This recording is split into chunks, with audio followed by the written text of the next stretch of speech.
Pozdravljeni v novi oddaji Prebujeno srce Slovenije. Z menoj nocoj je doktor dentalne medicine Damir Škripec Larisegar. V osnovni šoli je obiskoval glasbeno šolo Maribor ter treniral atletiko, specializiral med kladiva. Kljub opravljenim izpitom za srednjo glasbeno šolo v Ljubljani se odloči za šport, večkratni mladinski in kasneje članski državni in pokalni prvak Slovenije, v 5. letniku fakultete opusti športno pot in prepusti žezlo najboljšega v Sloveniji kasnejšemu olimpijskemu prvaku in se povsem posveti izobraževanju. V športu pa ostane kot zaprisežen košarkaš, snowboarder, kjer med drugim kot igralec selektor ekipe medicinske fakultete osvoji 3. mesto na prvenstvu Univerze v Ljubljani v košarki. Takoj po opravljenem stažiranju v letu 2005 odpre zasebno zobozdravstveno ambulanto za Bežigradom in se poda naprej v svet laserskega zobozdravstva. Kot prvi lastnik dentalnega laserskega sistema Waterlace v Sloveniji, s kontinuiranim izobraževanjem v Istanbulu, na Dunaju, v Londonu in Los Angelesu pri Svetovnem inštitutu za klinično uporabo laserjev v CLI pridobi leta 2007 naziv master. V letih 2007 in 2008 tudi organizira prvi regionalni konferenci na temo uporaba laserjev v stomatologiji. Nato ga UKŽ poda v vode celostnega holističnega zobozdravstva, ki postavi zobozdravstvo v povsem novo perspektivo. Klasično zobozdravstvo, kjer se brez zadržkov krši osnovno načelo zdravnika primum nil nocere, ne škodi, zamenja biološko zobozdravstvo, ki upošteva izbor biokompatibilnih materialov, biološka načela ugriza, moč preventive, pravilno nutricijo in deluje po načelu less is more in dojema človeka kot več kot le fizično enoto.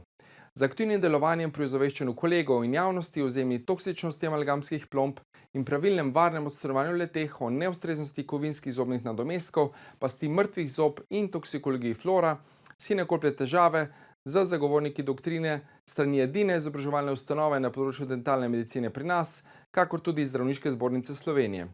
Kljub oviram organizira v letih 2013 in 2014 v Cankarjevem domu prvi konferenci, ki izpostavljata nevarnost dentalnega amalgama, kar se je razvilo v 3 zaporedne mednarodne konference na temo biološkega zobozdravstva v letih 2017 do 2019 na Bledu. Večkrat se je pojavil v različnih oddajah na javnih in zasebnih televizijskih postajah. Je član Mednarodne akademije za oralno medicino in toksikologijo, International Academy for Oral Medicine and Toxicology, ter prvi smart certificiran zobozdravnik v širši regiji. Leta 2016 na predavanju v Renu v ZDA predstavi novo metodo terapije mrtvih zob, obenem pa prejme tudi President's Award za udejstvovanje in promocijo biološkega zobozdravstva.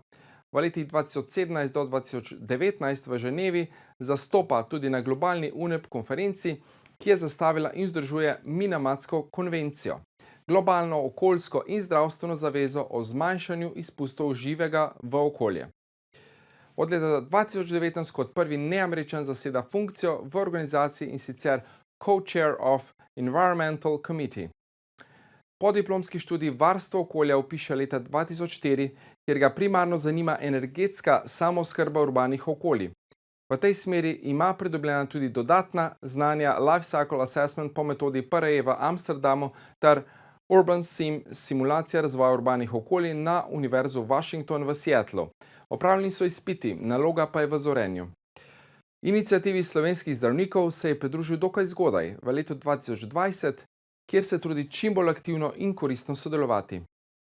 Je oče 3 otrok, živi v Ljubljani s svojo izbranko, je ljubitelj narave, živali, dobre hrane, dobre glasbe, kampiranja na morju ter road tripov z avtodomom. Hvaležen sem, da se je odzval mojemu povabilu doktor dentalne medicine Damir Škripec Larisegar.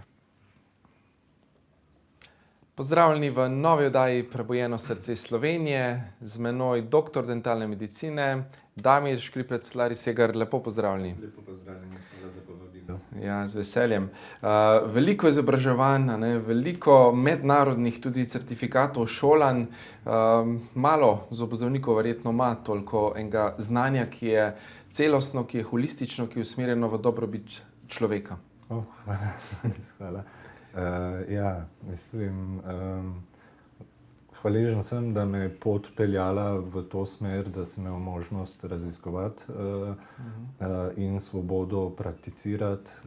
Pravzaprav stvari oziroma prakse, ki pomagajo pri doseganju zdravja in opuščati prakse, ki pravzaprav škodijo človekovemu zdravju preko tlačenja nekih simptomatskih slik.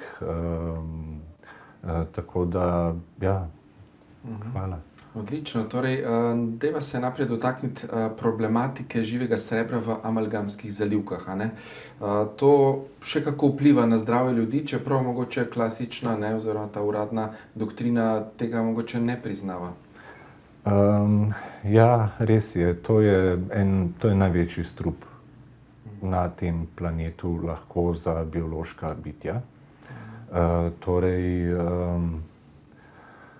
In še vedno je prisoten in kot neko spregledano dejstvo v pandemiji je to prva stvar v neki abecedi triaži postopkov je, ali ima človek ali nima amalgamske plombe.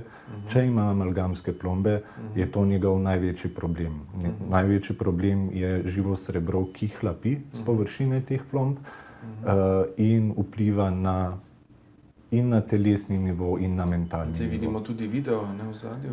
Ja, ta video je bil narejen ravno s tem razlogom za izpodbijanje trditev in inštitucij, teh tričrkovnih, katerim se naj bi zaupalo FDA, EMA, ADA, ki trdijo, da ne hlapi in da je neškodljivo.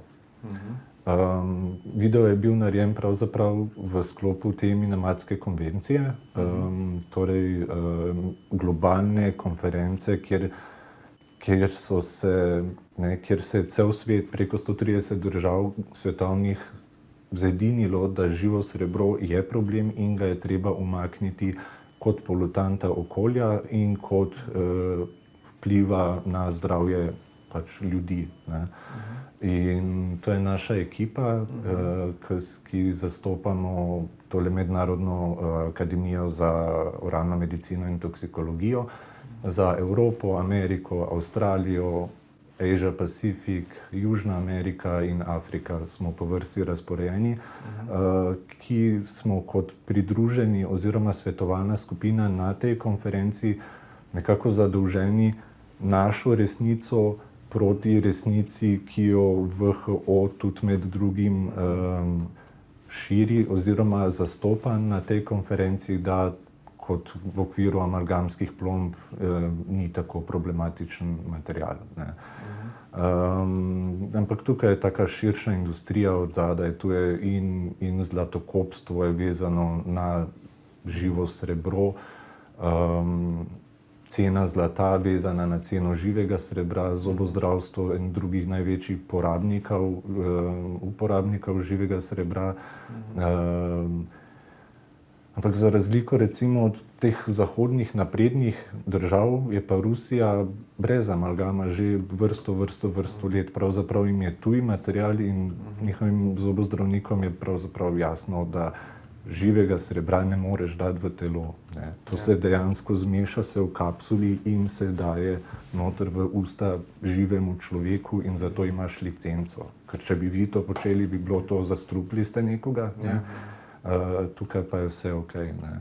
Tako da del tega našega skupnega boja je dosežena ta prepoved uporabe na otrocih, doječih materah in nosečnicah do 15 let. Če je jutri 16 let star, že lahko dobi to kepo strupa noter. In to zavarovalnica recimo in stroka podpirata. Torej, ta zdaj problem zaupanja v institucije sploh še, ne. In v stroko, ki deluje znotraj neke doktrine, je pa doktrina skupek teorij, ki jim nekdo sledi, ne, se odloči, okej, to so teorije, ne, znanje, torej strokovno, raziskovano, ki jim zaupamo, ne. In smo recimo ta IOMT organizacija je v dokaz, kako se to nalaga v telo, v ovce namestila amalgamske plombe. In potem posnetek, kam se naloži, v katerih vseh notranjih organih.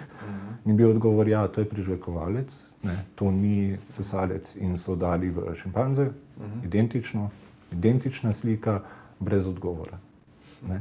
Kar pomeni, težko je zaupati, če znanost kaže, da je nekaj narobe. Ne. In zdaj v zobozdravstvu, poleg živega srebra, je še fluor toksična, visoko toksična. Nevrodegenerativne obolenja. Ne? Ja, ščitnico z jodom tekmuje, ne, skratka, po celem telesu tako reaktivna snov, spet ni za v telo, ni za v otroka. Pa toliko so nam dali tistih tablet, se spomnim. Tabletke, Fluora, ne. fluor, in to vpliva na kosti, na razvoj, ampak spet inštitucija rečejo ok, stroka reče, da je ok, in pridemo potem, zdaj bi pa cepili otroke z nekim eksperimentalnim produktom, ki mu rečejo cepivo, pa ni, pa smo spet pri tem, da spet se moramo boriti, ne, torej neplačani posamezniki znotraj iniciativ, znotraj, ne, organizacij, pa ne samo iniciativa slovenskih zdravnikov, veliko je Prasindikat, če poznate, starši, iniciativa pravnikov, skratka vsi se borimo za isto stvar, ne nam zastrupljati otrokov, ne nam zastrupljati, ne jih ožigosati za prenašalce. Ne? In je problem v tem, da so otroci tako čisti, tako nemočni in morajo. Ne? Ker zdaj direktive hodijo iz teh konferenc, recimo ne, globalnih, ta COP, ne, torej Conference of the Parties, je bil za recimo okoljski. Ne. Se dobi cel svet, ampak tam pridejo samo direktive. 2 ali pa 3 od teh 12 točk morate izpolnjevati, pridejo delegacije državne nazaj in začnejo to izpolnjevati. Nič lastnega, kreativnosti, nič razmišljanja, nobene. Lahko jim daš kupe literature, ki bodo dokazovale, da je strup. Oni bodo trdili, da ne, da je varno. Zaradi tega, ker so polni, so pa plačani. Še vedno, ne, denar sveta vladar. Tako neiskreno povedano, če bi naenkrat dobival te bolano visoke zneske, ko so jih zdravniki dobivali 20, 50, 80 tisoč evrov na mesec, a bi se ne bi se oglašal zaradi tega, ker veš, da je znotraj hierarhije vedno nekdo ali pa par takih, ko se bojo javili takoj za on položaj. Ne? Ker ima vizijo, ker želi vikend, ker mora hišo se obnoviti, ne? In je za razumeti, ampak tu je pa pač ta etika, ne? To, kar nam očitajo strokovnjaki, ne? Po možnosti strokovnjaki, ki s pacienti ne delajo, niso pozdravili nekoga, niso si vzeli čas, recimo se pogovorili s človekom, kaj je z njim, kje živite, v kakšnem okolju živite, kako so razmere doma, ne, kakšen je odnos z materjo, z očetom, ne, sosedi, ne, kako je v službi, da se vidi, kaj človeka pravzaprav tare v emocionalnem smislu, ne, ker je emocionalni del, torej leva polovica pravzaprav telesa, je vodilni. Ne, to je naša mati ali pa naša žena, ne, in to je racionalni del, ki je pomemben, je pa ko ga utiša. Ne, racijo, tiho bodi, poslušaj, sedi, to so navodila, masko gor, na trgovino, vse, če imaš pod nosom, ni problema, če je zmečkana, ni problema. Ona, ja, ne, samo da je, to si odkljukal, me ne zanima več, jaz sem varnostnik, ne, tukaj spoštujemo nekam zakon o varnostni službi in skrbimo za hišni red. En tak dober komentar bil, čakaj malo, torej imam jaz zdaj nočni klub, v našem hišnem redu je kajenje je dovoljeno, in varnostnik enforca to našo hišno pravilo. Ne. Vsi morate v copatih priti. Ne. To je pač hišni red, ampak hišni red ne more čez zakon, čez drug, recimo v kajenju primerov. Točno tako je. Ne. In je tu, ne, je stvar v tem, te pravne igre, kar je informacijska pooblaščenka povedala. Ne. Torej, če ti vstopiš v trgovino, in rečeš, ne želim sodelovati v preverjanju PCT-ja, si ti zaključil PCT del preverjanja. Če pokažeš, vstopiš postopek, zato moraš potem, kar je po drugi strani rekla, ne moraš osebni dokument pokazati, zaradi tega, ker si vstopil postopek. Če pa ne vstopiš postopek, pa greš dalje po drugih zakonodajah lahko v nakup. In tega ovirajo od varnostnika naprej do trgovine. Ampak sodišče je vse to že povedalo, da ne drži. Pa še kar ne, se izvaja, ne? Se smeši se, ne? Zakon prava. Bova nadaljevala po kratkem predahu, tako da se vidimo čez nekaj trenutkov. Pozdravljeni v drugem delu oddaje Prebujeno srce Slovenije. Z mano je krasen gost, doktor dentalne medicine Damir Škripec-Larisegar. Kaj pa zdaj ta problem recimo nošenja dolgotrajnega teh mask, pa vpliv na dihanje, na pline CO2, na razvoj čeljusti tudi pri otrocih, kaj morajo te maske nositi v šoli, mogoče deva še kakšno na to temo, vi se s tem prav ukvarjate, Tudi, ja, ena od stvari in ena od spregledanih pandemij je nepravilnosti razvoja obraza in čeljusti pri otrocih. 85 oziroma več odstotkov otrok in odraslih ima eno ali ima izraženo pravzaprav nepravilnost razvoja obraza in čeljusti. In eden poglavitnih oziroma par stebrov je, en od stebrov je prehrana. Drugi od stebrov je pravilna drža obraznega področja in funkcija tega, kar pomeni pravilno dihanje na nos, pravilen položaj jezika in sklenjene, torej zaprte ustnice, je nek normativ, ki bo določal, da se bo čeljust pravilno razvijala, zaradi tega, ker kost vedno sledi mišicam. In napačni vzorci požiranja, ki ga recimo iz dojenja, ki je pravilen vzorec na flaške na cucle, se priuči otrok napačnega požiranja in začne sesati. In to sesanje in dihanje na usta in spuščen jezik privedejo do nerazvoja nosu in do dihalnih poti, pravilnih, in napačnega razvoja ustnih. Ta nosni pretin devira lahko tudi.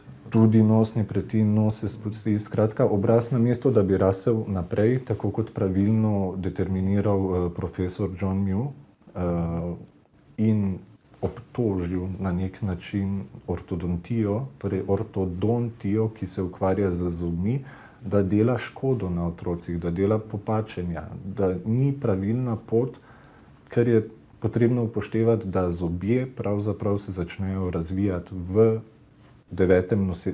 mesecu nosečnosti, se že stalne šestice. Se začnejo zelo zgodaj v embrionalnem razvoju že tudi zobje razvijati. Kar pomeni tudi sliko zdaj. Ja, kar pomeni do 30. leta, ko bi moglo recimo zrasti še do 8, nikakor ne uspe in imamo za en ali pa za 2 zoba prekratke čeljusti, ampak pravzaprav niso spuščene, so drugam. In zaradi tega, ker se spustijo dol, se dihalne poti zaprejo in pripelje do enega takega tudi malo spregledanega problema te nočne apneje. Torej dihalnih stisk, obdobij nedihanja s problematičnim vdihom, ki doletijo spet odrasle, pravijo prekomerna teža, ampak večina ljudi diha vseeno na usta. Mal je delež takšnih, ki se je res potrebno truditi dihati na nos.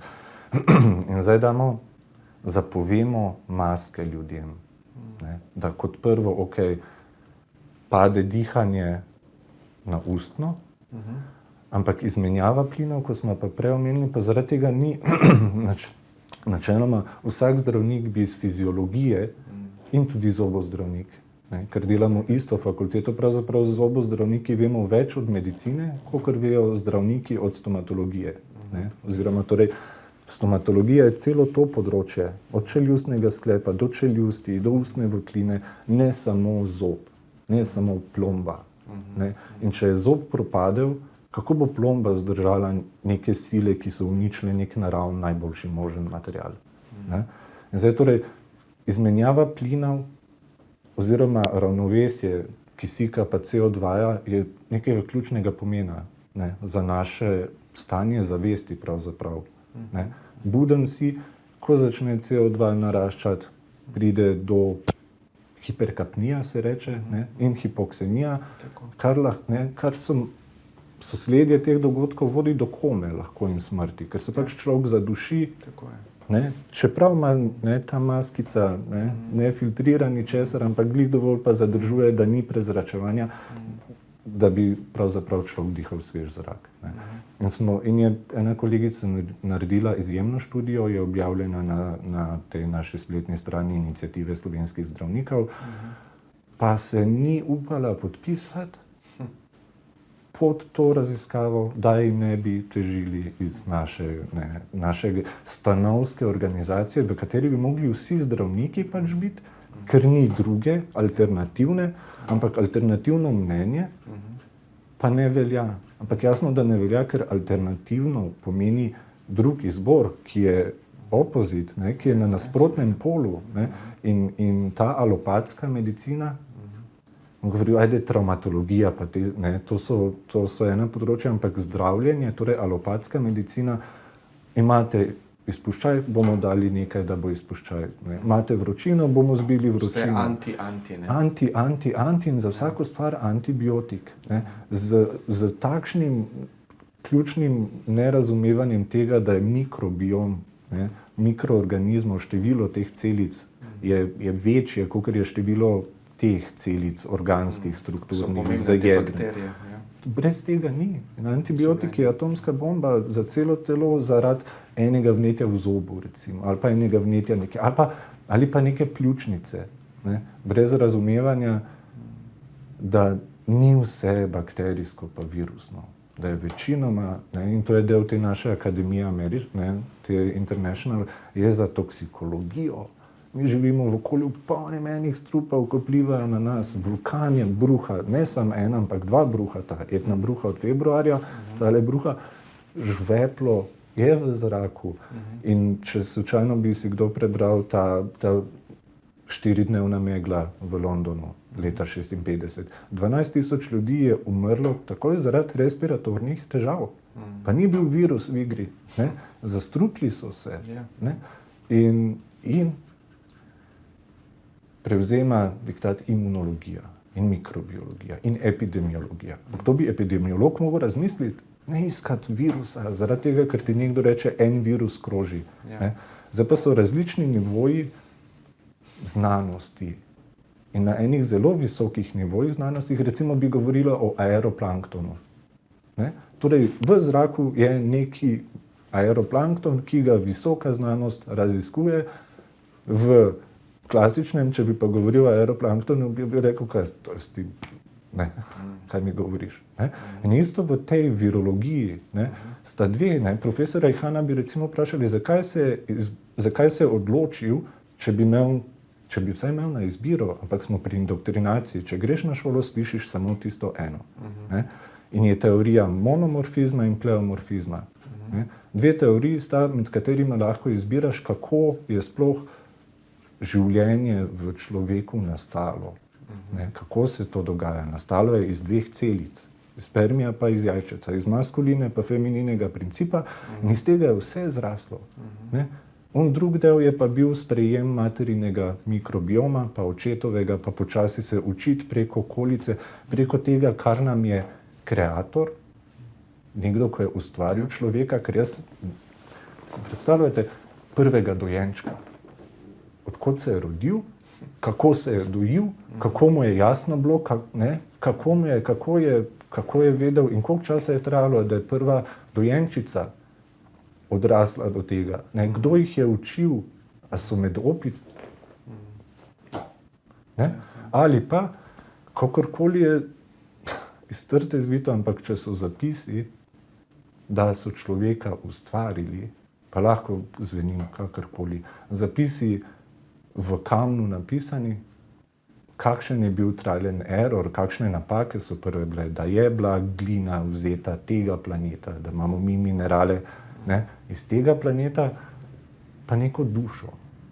Brez tega ni, ker lahko znanost naredi neke elementke celice, ampak celica ne bo imela tega življenja, ki ga ima celica. Duša daje življenje človeku. Telo samo je mrtvo. In to je spregledano. In zdaj ljudi dajati v tak stres, ko se ga v tem daje strah za lastno življenje, skrb in za bližnje, in potem se ne dotikati, ne se objem je tisto, ko potolaži.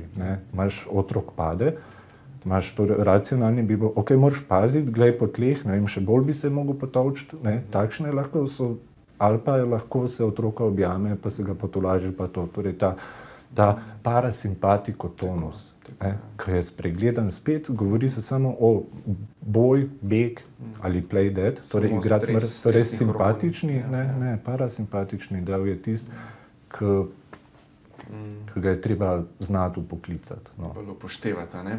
Ja, predvsem za pomiriti človeka. In kje se kaže strah na dihanju? V prsih te stiska, ko te skrbi. Ja, tesnoba, dihniti ne moreš. To ni pljučnica, to ni virus. Ne? To so krepko spregledane. Zelo zanimivo. Bova nadaljevala še po kratkem predahu, tako da se vidimo čez nekaj trenutkov. Pozdravljeni še v zadnjem, tretjem delu oddaje Prebujeno srce Slovenije. Z menoj doktor dentalne medicine Damir Škripec-Larisegar.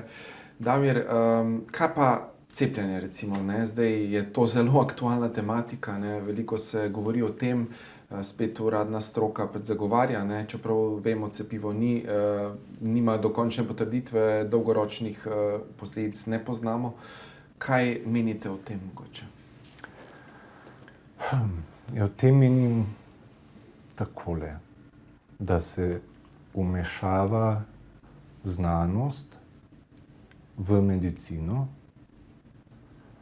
in je predstavljeno to kot nek tehnološki napreden dosežek, ne, genetska terapija, zavita preko raznih pravnih lukenj poiskanov, da je našlo ekspresno hitro pot na trg.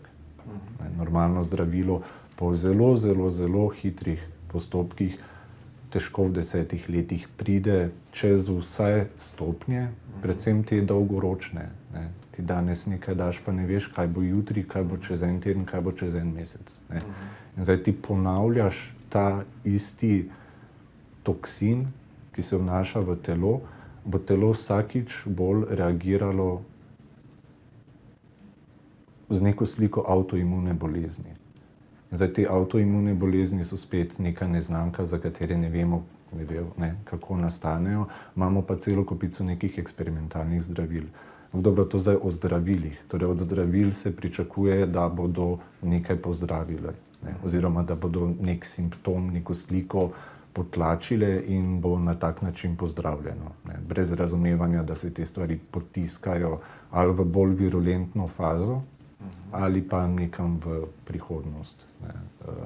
Torej, to je bežanje pred. Zdaj pa cepivo, pa bi po neki ideji naj naš imunski sistem naučilo že prej, kako izgleda sovražnik. Ampak meni je težko govoriti, ker že v osnovi teorija o mikroorganizmu kot sovražniku človeškega bitja je padla, ne drži vode in mi je težko to gledati.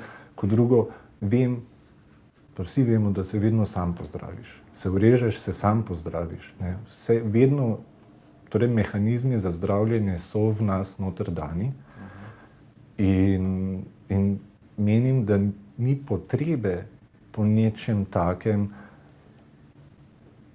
posegu invazivnem v telo, kot je iniciranje nečesa zdaj v teh cepivih, če jim rečem cepiva, genski proizvodom, in ta stara cepiva, klasična, polna nekih strupov dodatkov, niso samo proti telesu, ampak je koktejl nekih nečistoč, ki gre v telo, zato da naredi malo bolanega človeka. Zakaj bi zdravega? Ne? In potem pa so še pridružene, torej v AED, torej bolezni, ki pridejo po cepljenju. Ne? To pa je tisto, kar govorim o bolj virulentnih fazah v človeku, ki se v končni fazi trudijo očistiti teren. Se je treba vzeti tako, mi smo en žakelj vode, preprosto povedano, z večjimi kompartmenti, ampak je vse povezano, ker vemo, da je nastalo iz 2 celic. Ko je spermij šel v jajčice, se je začelo dogajati. Smo spet pri najvišji recimo raziskovalnih, ne vejo, kaj se točno tam dogaja v onem trenutku. Ne? Če greš tja gledat, se ne ve. Ne? Ali pa središče Zemlje, a ima eno jedro, pred kratkim 2 jedri, ne ve se, raziskuje, ne poznamo.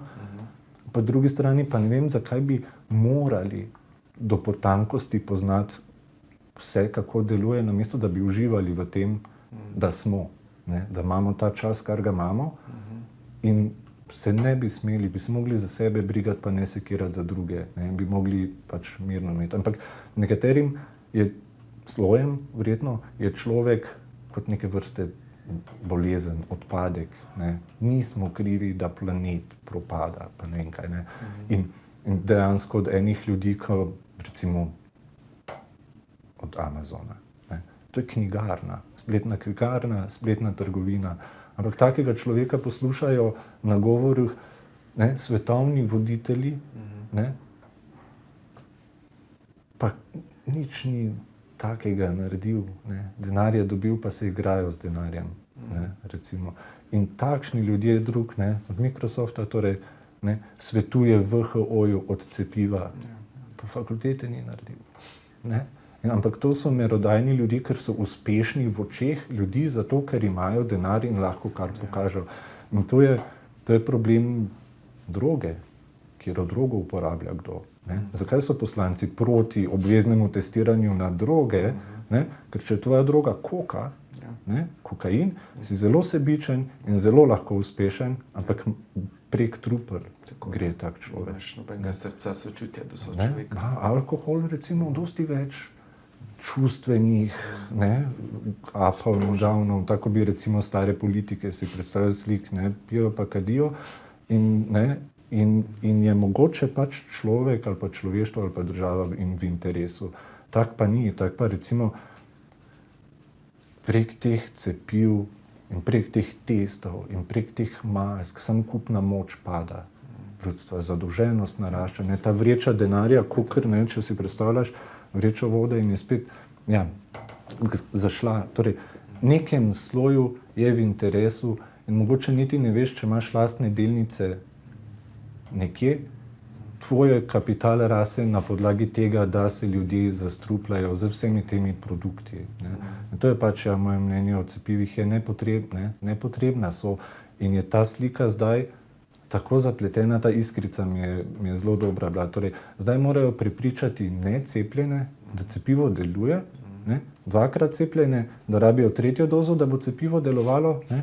Prebolevnike, ko bi, ne, v osnovi, ste gledali film Izbruh, ne? Torej, kako on v onem zadnjem trenutku uspe narediti zdravilo za vse ljudi, ni naredil cepiva, ne, zvezdnik filma, ampak je naredil serum, je vzel. In na transfuziologiji so nehali jemati serum prebolevnikom, v katerem je zdravilna substanca za prvoobolevnike. Ne? Torej, ampak se nekako v kliničnih raziskovalno se zdravi za tem, kar vemo, da serum prebolevnikov je zdravilo. Ne?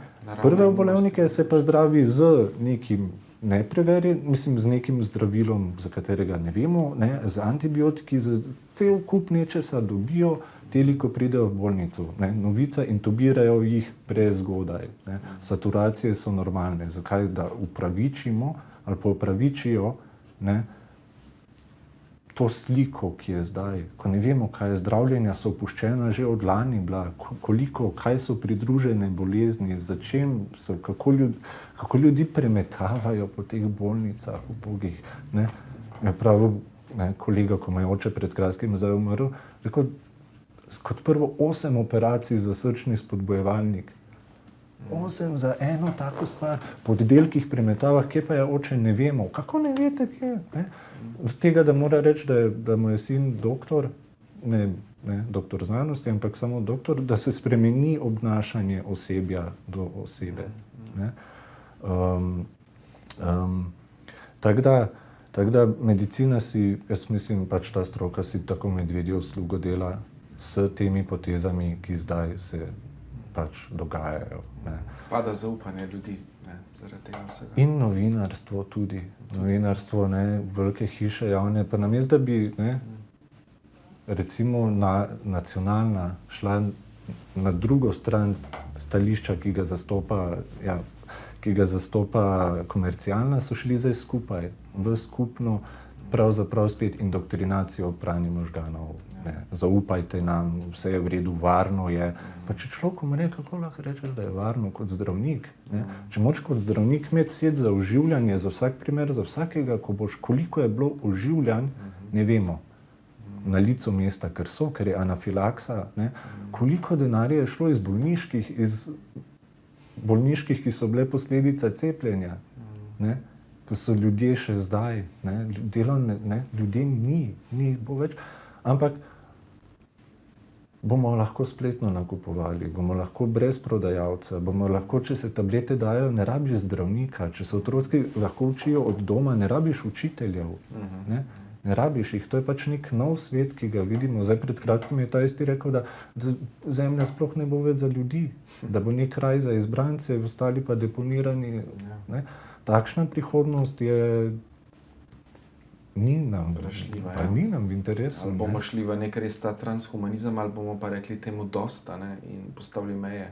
Ja, vsaj da ni strogo pravno. Evropska unija in komisija so rekli, diskriminacije ne sme biti zaradi tega.